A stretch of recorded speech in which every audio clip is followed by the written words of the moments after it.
Do you love Neil Gaiman? Do you love Good Omens? Do you love Stardust? The ocean at the end of the lane? Come on, tell me. Tell me. That's what the comments are for. If you do, stick around for this video. Because trust me, you want to read this.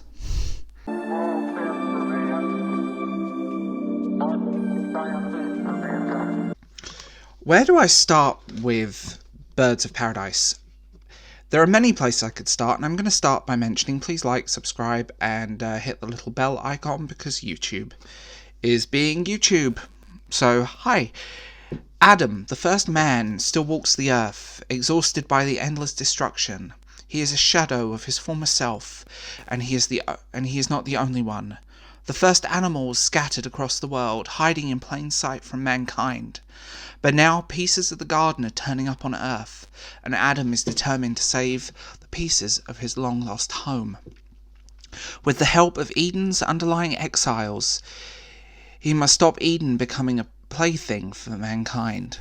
Gathering the scattered pieces of paradise across America, the British Isles, with a magpie and an owl and other animals, he risks it all to rescue his friends, his home, and rebuild the garden. Might be the key to rebuilding his life.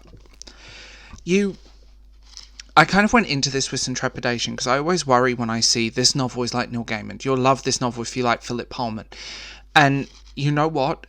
You will. I think going by the title, in all fairness, if you love Gaiman, if you love Pullman, you're going to like this. So, where do we start with the structure of it? You have Adam, who is depressed and in a bad place. You have... Actually, everyone in this novel starts depressed and in a bad place. And you have his sort of journey and the cast of characters, both human and animal, that he meets. And sort of the twists and turns of where he goes. The writing is fun, dry, sarcastic. It's well put together. It's not scared to laugh at itself every now and then.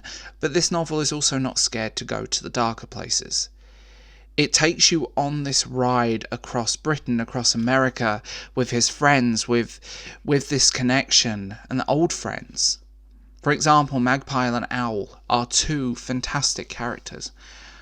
And you end up just getting pulled in. It reminds me so much of the dry sarcasm and wit of Neil Gaiman's Good Omens, but it also reminds me of the mysticism and fantasy of Pullman and his Dark Materials.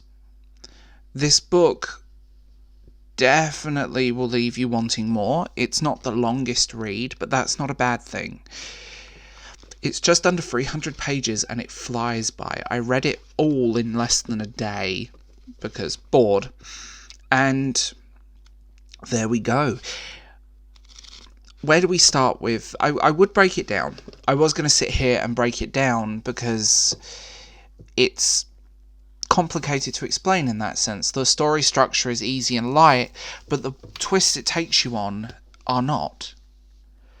It's a very fast pace. The world building is very good. I mean, everything is believable, even being complete fantasy that it is. The characters are dry, witty, sarcastic, and hilarious.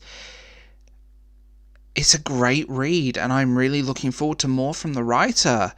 It was published by Titan. They sent me this as a review copy, and I have been very hesitant with a lot of review copies lately because I've been burnt a few times, especially by books that say they're like this or like that. But Birds of Paradise is just a great read. It will keep you on your toes. It will keep you reading. It will keep you on edge. It will keep you thinking. It will keep you in this really nice, steady stream of mystery and stories and fantasy.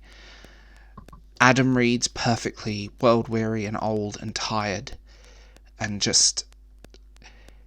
he's exhausted by it all. He's exhausted by his life that's happened, the millennia. And so are his companions, the animals of Eden.